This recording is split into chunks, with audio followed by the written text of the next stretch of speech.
Man, everybody is flipping the fuck out about this pandemic and it's a quarantine and who's essential and who isn't, and give it up to the troopers who are out here making memes, just trying to get through the fucking day.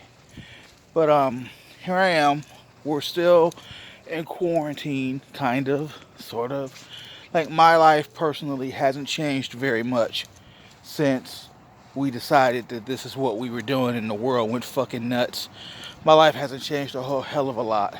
Um, but we just order out quite a bit more, and we can justify ordering out more because there's nothing in grocery stores. Like nothing in a 30-mile radius has anything. It's such a fucking mess.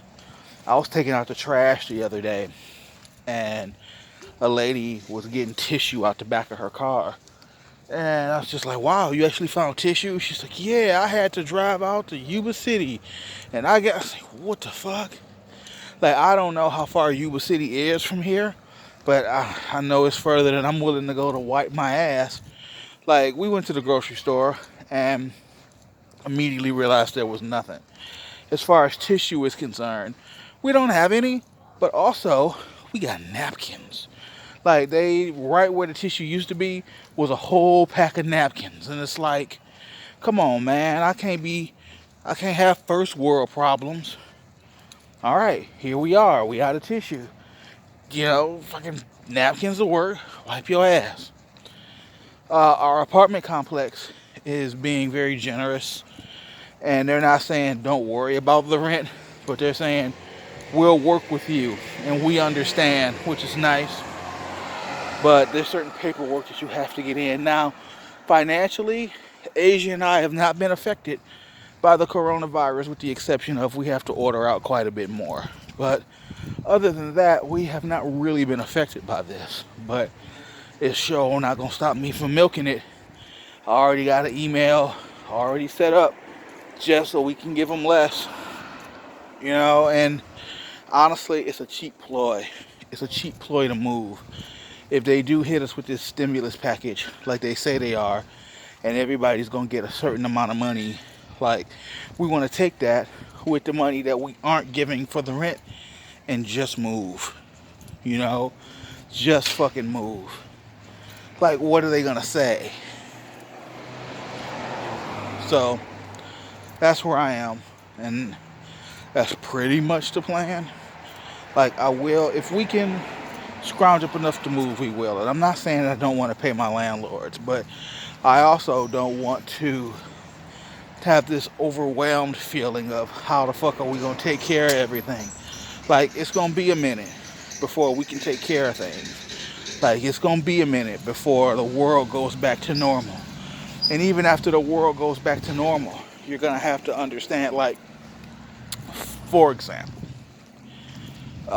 let's say that the quarantine lasts throughout the entire month of April and then halfway through the month of May. So let's say that by mid-May we're done with this, which reasonable for people who haven't been working and people who haven't and aren't getting unemployment, people who don't have the financial means to work and also need to remain in quarantine. What are they supposed to do? Like, it's not their fault that there's a fucking pandemic. So even in the second week of May, when things go back to normal, companies don't get to be like, well, now you owe me all this money, pay up. Because everybody knows, like, once you go back to work, you still got to work 2 weeks. It's only going to be half a check. Even if it's a whole check after that 2 weeks, by the end of May, now we're talking about the rent for June and bills for June will be due. How do you plan to handle that? Because you can't say you have to give us all of it now, because nobody can afford to give two and a half, three times the amount of rent and they're not working. It's unfeasible. While we're here and while we're talking, I've come to this realization a couple of times, and then I kind of falter or I have my reasons for not. But we're coming down to the wire, and it's time to get.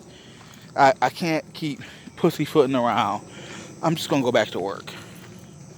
I just need to go back to work. Um, I'm going to reach out to Triple Canopy. Now, if you watch my shit, then you know almost 8 months ago now, I did a video and I got hired on the spot by Triple Canopy, the same company that Asia works for. But then I failed the drug test. Like, let's face it, I'm a marijuana user. So I'm going to write to them and say, hey, look, I understand in these hectic times, here's what's going on. I am more than capable and willing to get out there and do it. I will work the shifts that you have. I am a willing guard, ready to do what you need. I'm not gonna pass no drug test though. Like, I'm gonna tell you, let's be real about it. I'm probably not gonna pass a drug test. I have my medical reasons. You know why. If you need me to provide you my license that says that I can smoke, then I can provide that for you. But the worst they can say is no.